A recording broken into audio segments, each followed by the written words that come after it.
Good morning. This is your weekly update with Jim Stewart. I'm the Chief Investment Officer here at Worth Asset Management. Today is July 24th, 2023. I'm going to go over your three threes for the week. Number one, I'm going to go over our top 10 major asset classes, their performance, and how we're positioned.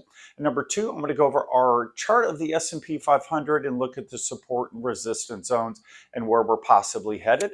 Number three, I'm going to go over our top three market movers for the week. So let's jump on in. All right, let's go over the top three market headlines from last week.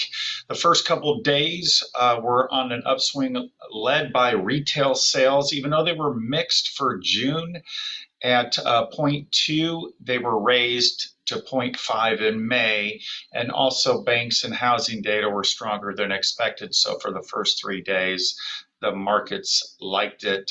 On Wednesday, after the close, we had Tesla and Netflix. They reported their earnings and they disappointed, which drove the market back down on Thursday and Friday. So as you can see, the market was about 1% variance across the board.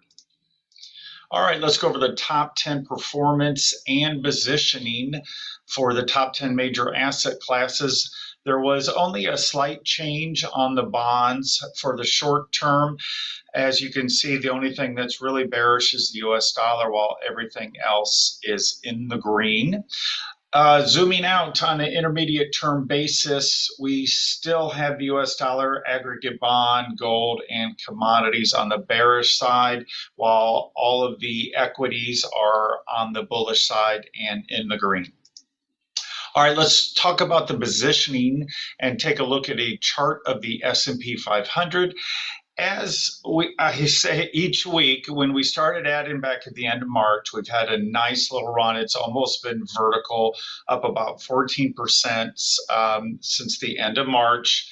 But again, we're hitting and tapping the top end of that resistance zone. So we'll see. It may even try to pierce this little head up again as we get through earnings, but we got a big week of earnings, which I'm going to go over here in a second. So we'll see if we can break that or if we break back down into that range. All right, let's go over the top three market movers for this week. On Tuesday and Wednesday, we have the FOMC meeting. This is their meeting, and they will be deciding, are they going to raise interest rates? And right now, the consensus is almost a guarantee. It's at 99% that they will raise another 25 basis points, most likely pause.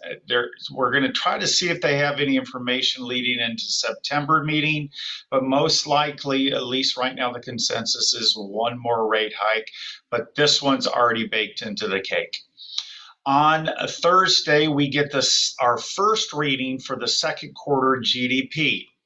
And right now, there's a big variance, which I'm going to go over in the chart of the week. But right now, looking at the consensus, it's looking to be up 1.1% for the second quarter, which they started off a little bit lower. Fed now GDP has it at 2.4, so there's lots of different estimates out there, but right now it looks like it's just going to be a meager 1% for the second quarter.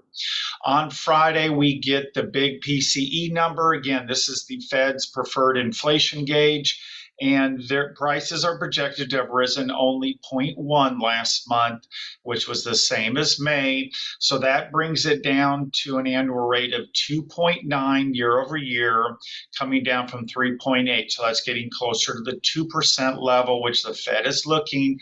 But when you exclude food and energy costs, it's coming in at 4.3 year over year. And now we're starting to see a little bit of oil and commodities start to go back up. So the Fed most likely is going to raise 25 bips and then pause again to kind of digest some of these data points over the summer. All right, here's a list of the corporate earnings this week. Some big ones: Microsoft, Google, Meta, Coca-Cola, MasterCard, Exxon Mobil, Procter & Gamble. You can take a look at this list, but a pretty big week for corporate earnings that could also move the market quite a bit. All right, that's it for this week. Thank you again for joining us. Our next update is Monday, July 31st. As always, continue to subscribe, like, and follow, and we shall see you next week. Have a great week trading.